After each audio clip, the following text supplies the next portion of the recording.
Hello students, welcome once again on my channel Physics Online Lectures. In the series of the phase transition lectures, now today I am just going to discuss critical point and vapor pressure curve. Before discussing this, we have the elementary idea about the triple point, as you can just see from this graph as well.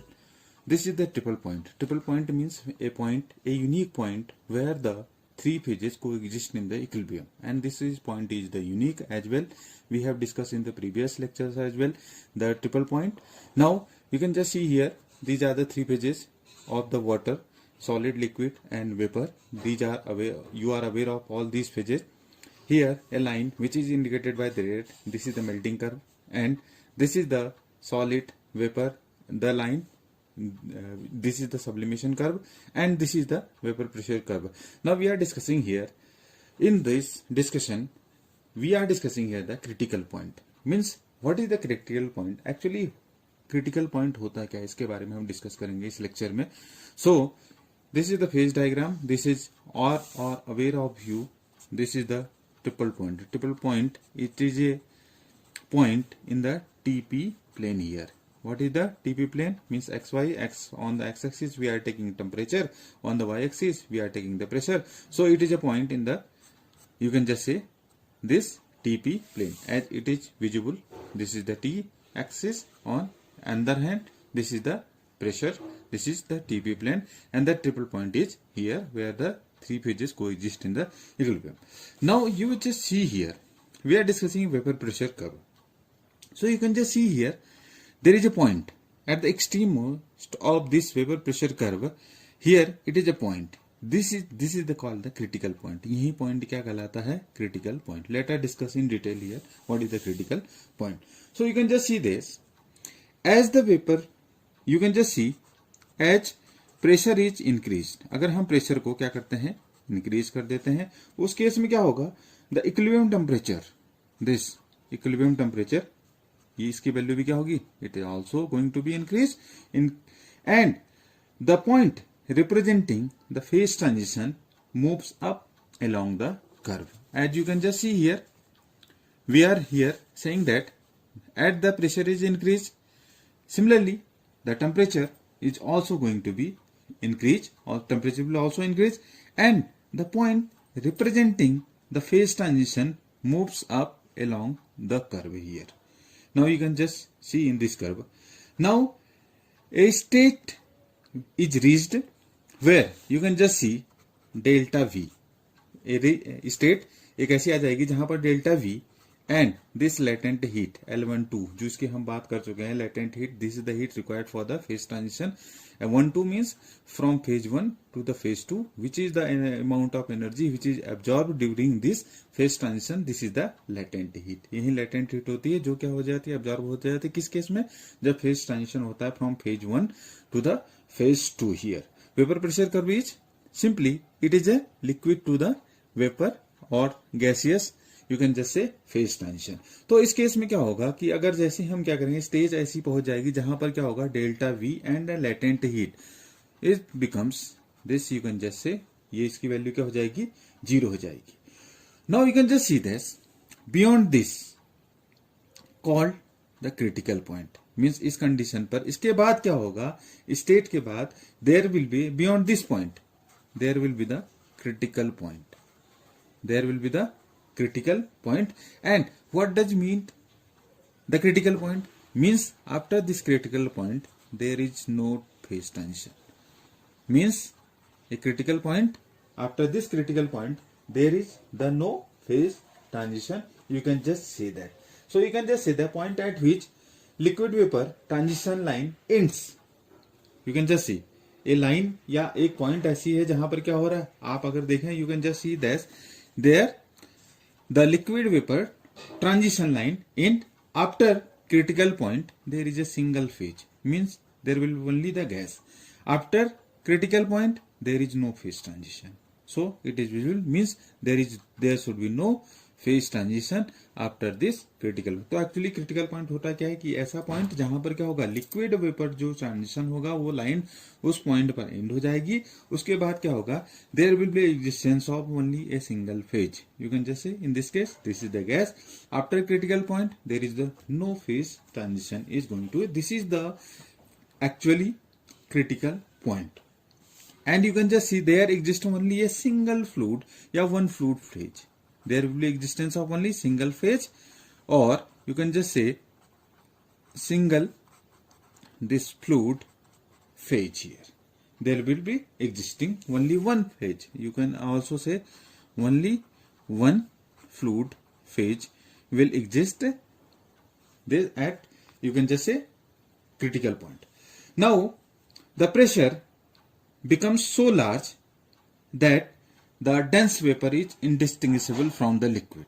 इस case में क्या हो जाएगा, pressure इतना ज्यादा बढ़ जाता है कि जो हमारे पास क्या है कि जो डेंस वेपर है वो क्या हो जाएगी, indistinguishable from the liquid. And you can just say that critical temperature, अगर हम वाटर की बात करें, जो सिंपलेस्ट केस हमने जिसकी बातें कर रहे हैं वाटर के लिए I have already shown to you what are the values of the critical point, sorry triple point. तो उसी के रेस्पॉन्डिंग अब हम बात कर लेते हैं कि क्रिटिकल टेम्परेचर क्या होता है वाटर के लिए। तो for the water this have the critical temperature have the value, you can just say its value is 374.15 degree centigrade. इसकी वैल्यू कितनी होती है, 374.15 डिग्री सेंटीग्रेड। ये होती है वैल्यू किसके लिए, क्रिटिकल टेम्परेचर की। किसके लिए, this is for the water case के लिए। Now what is the maximum below this critical point. Now we discuss what should be the below critical point. Below critical point what should be the phenomenon change in this below critical point. Now we are dealing the situation below critical point. So उस case में अगर if we just consider V2 is very greater than as compared to V1, means जो phase 2 में volume है वो क्या हो जाएगा, बहुत ग्रेटर है किसके कंपेयर में, फेज 1 के। Either you can just see delta V की वैल्यू क्या हो जाएगी भाई, V2 minus V1 means it is comparable to V2 because V1 is very less as compared to V2। V2 की ही वैल्यू क्या क्योंकि V2 बहुत लार्ज है इस केस में, so V1 is very much small quantity, so delta V की value क्या हो जाएगी उस केस में, this is simply V2 here. Now from the equation, the Clausius Clapeyron equation was what, dP upon dt, this is equals to L12 upon T times of this delta V. Either you just write in the simplest word L12, this is our latent heat, and this T times of this V2 minus of V1, or simply in this case here you will just write here L12 for our consideration. We have this assumptions, so we will just write T of V2 here. So it is okay to you from where we are writing this on the basis of Clausius Clapeyron equation. So Clausius Clapeyron equation से हमारी जो consideration ये below critical point, अगर हम ऐसी situation case assume करें कि if V2 is very greater than V1, तो डेल्टा V क्या हो जाएगा, V2 के बराबर हो जाएगा। तो यहाँ पर क्या हो जाएगा, डेल्टा V की जगह this will be simply V2 here. Now here you can just say जो 1 है first phase, it is corresponding to the liquid phase as we have already discuss, this is corresponding to vapour pressure curve के along. First वाला phase क्या है, अगर आप इसमें देखें this is visible to you, first phase this phase 1, in this case it is liquid phase, and the second phase this is corresponding to the vapor phase here. It is quite visible to you as well. Here this is the vapor phase, vapor curve, pressure curve, and along this is phase 1 is liquid, and other side this is the phase 2 which is for the vapor here. So we are considering here, if we just consider vapor to be a perfect gas, अगर हम vapor जो हमारे पास है अगर हम उसको क्या करें, if you consider the vapour to be a perfect gas, अगर हमारे पास वेपर जो है वो क्या है, अगर वो परफेक्ट गैस है तो उस केस में you know that what is the equation of the perfect gas, here pressure is constant, volume is V2 and it is equals to RT.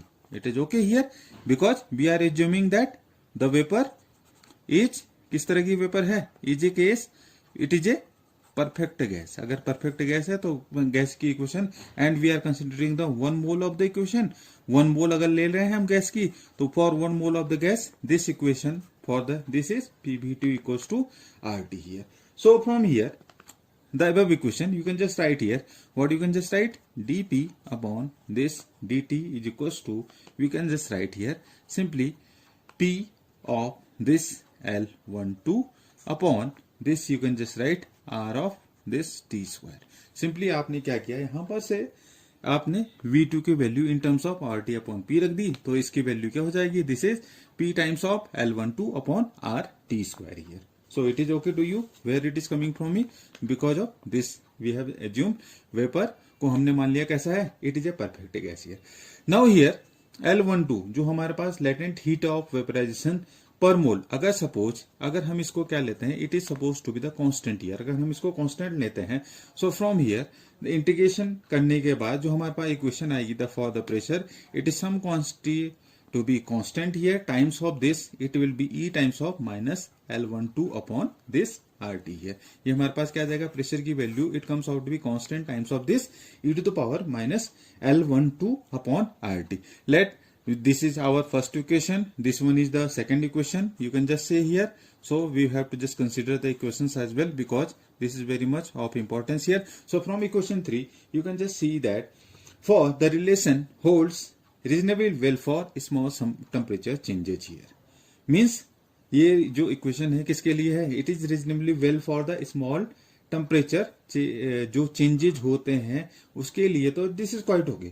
For suppose we have the large variation in temperature, अगर suppose large variation होता है अगर temperature के case में, the latent heat उस case में क्या करेगी, इट विल रेज एप्रेसिबली, वो क्या करेगी, वेरीज एप्रिशिएबली वेरीज कर जाएगी. और now equation will be a simple and basic approximation and becomes a very, this becomes a very simple and basic equation here. You can just say approximation in this case.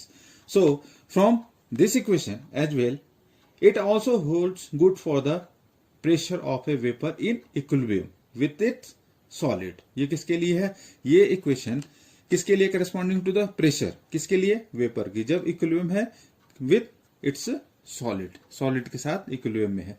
Now here L12 जो हमारे पास है, L12 is this is latent heat and ये क्या है, it is approximately the energy required to dissociate a 1 mole of the liquid और solid into individually widely separate molecules. Actually क्या है, you can just say L12 क्या है, it is required to dissociate 1 mole को dissociate करने के लिए जो एनर्जी है एक्चुअली, या एनर्जी जो रिक्वायर होती है किसको डिसोसिएट करने के लिए, 1 मोल ऑफ द आइदर आप बात करें लिक्विड या सॉलिड की बात करें, तो उसको किस में ब्रेक कर देगा, इंडिविजुअली वाइडली सेपरेट मॉलिक्यूल्स में, उसको क्या मॉलिक्यूल्स में ब्रेक करने के लिए जो एनर्जी है वो हमारे पास, you can just say this is also in this case this is the dissociation energy as well. ये यही क्या है, डिसोसिएशन एनर्जी है जो रिक्वायर होती है किसके लिए, जो लिक्विड और सॉलिड को इसके इंडिविजुअल मॉलिक्यूल्स में ब्रेक करने के लिए नेसेसरी है.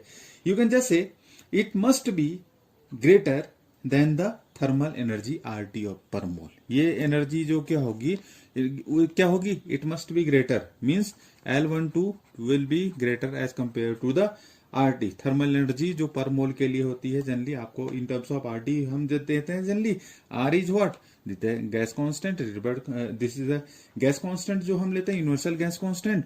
तो energy it is given in terms of this one, पर मोल अगर ले रहे हैं तो R अपॉन N क्या हो जाएगा, दिस इज K हियर. सो उस केस में 1 मोल के लिए बात करें तो it is simply RT here. Now it must, you can just say greater than the this RT. तो उस केस में क्या हो जाएगा, इफ द लिक्विड और the solid is to stay as an undissociated phase, उस केस में क्या हो जाएगा, अगर हम इसकी एनर्जी लेते हैं अगर much greater than the thermal energy RT per mole, तो उस केस में क्या होगा, इफ द सॉलिड और liquid is to stay as an associated phase here. Undissociated means undissociated phase में एग्जिस्ट करेगा उस केस में जो लिक्विड और सॉलिड होंगे. Similarly accordingly you can just take here L12 is very very greater than RT here. So you can just say that जो हमारे पास vapour pressure है जो which is given by this equation 3 here is a very rapidly increasing function of temperature. क्योंकि हमने L12 क्या लिया है, it is very very greater than RT. तो इसके केस में जो हमारे पास वेपर प्रेशर है, P stand for this is the vapour pressure. Vapour pressure उस केस में क्या होगा, वेपर प्रेशर जो इक्वेशन 3 द्वारा हमने दी है तो उस केस में क्या हो जाएगा, it is a very rapidly increasing function of the temperature. उस केस में क्या होगा, very rapidly, you can just से रैपिडली इंक्रीजिंग फंक्शन किसका, टेम्परेचर का हो जाएगा उस केस में। तो this is the all about the discussion about the vapour pressure curve and the critical point. Means critical point एक ऐसा पॉइंट है जहां पर यू कैन जस्ट से the both the vapour pressure and the liquid and vapour transition जहां पर end होता है, उसके बाद there is no phase transition, you can just say. So this is, you can just say, after that there will be only a single phase or a single fluid phase will exist, and only one fluid, you can just say, phase is existing there. This is the critical point. And student, critical point की definition, this is asked in so many times, what is the actual meaning of the critical point? So it is much be understood with the help of the, you can just say, phase diagram जो हम triple point का लेते हैं, with the help of the triple point। एक होता है triple point, you are aware of this one, and the second is the critical, beyond par the liquid and vapor। so उसके corresponding हम देते हैं किसको, critical point को। triple point, it is the point where the all of the three phases of, generally you can just say, जो हमारे पास होता है वेपर प्रेशर और मेल्टिंग कर्व है, वेपर प्रेशर कर्व है, करस्पॉन्डिंगली हमारे पास सब्लिमेशन कर्व है। तो वहां पर जो जहां पर तीनों के तीनों कर्व एक पॉइंट पर मीट होते हैं, या and you know that triple point is unique as well, and जो इंटरसेक्शन होता है तीनों पॉइंट्स का, there is only one of the triple point is unique. And if it, somebody asks you in some of the interviews, it is asked what is the degrees of freedom at triple point of the water, तो degrees of freedom भाई उस case में क्या होगी, 0 होगी। अगर हम बात करते हैं डिग्रीज ऑफ फ्रीडम की ट्रिपल पॉइंट ऑफ वाटर, तो ट्रिपल पॉइंट पर डिग्रीज ऑफ फ्रीडम होती है। For example you can just say here F is equals to C minus P plus 2 here simply. तो F stand for this degrees of freedom, C is the component and this is the phases plus 2। Chemistry वाले इसको बहुत अच्छी तरह समझ सकते हैं क्योंकि वहां पर उनके यहाँ ये फॉर्मूला भी यूटिलाइज होता है, सी माइनस पी प्लस 2। आप लोगों ने थोड़ा पढ़ा होगा, जिनकी बीएससी में एक्चुअली केमिस्ट्री होती है तो उनको बहुत फेमिलियर होंगे इस इक्वेशन से। Degrees of freedom, F stand for it is the degrees of freedom here. So from here, how much degrees of freedom at triple point of water? This can be given by this formula as well. This is equals to, means अगर हम water की बात करें, simply water में component कितने होते हैं? Component means you can just say here, this is here, this is 3. You can just say component is only 1. Component is 1, but phases are 3 here, क्योंकि एक ही component लेकिन उसके 3 phases हैं actually. Plus 2 here. So if you just see here, component means water एक component है, इसके 3 phases हैं। phases तो कौन से, solid, liquid, gas, water is a single component, plus तो C की जगह हमने क्या लिखा, 1 लिखा भाई, P की जगह it is 3 here, and it is in according to the C minus P plus 2 here. So if you just add up, it comes out to be 0. So that's why the degrees of freedom at triple point, it is 0 here. So it is quite okay to you, and I hope you have learned a lot about this critical point as well as degrees of freedom correspondingly with the triple point. So thanks for watching, subscribe the channel, and this is very important topic for all of the students who are preparing for the competition as well as for the UG and PG student. So thank you, thanks for all, subscribe the channel, thanks a lot to all.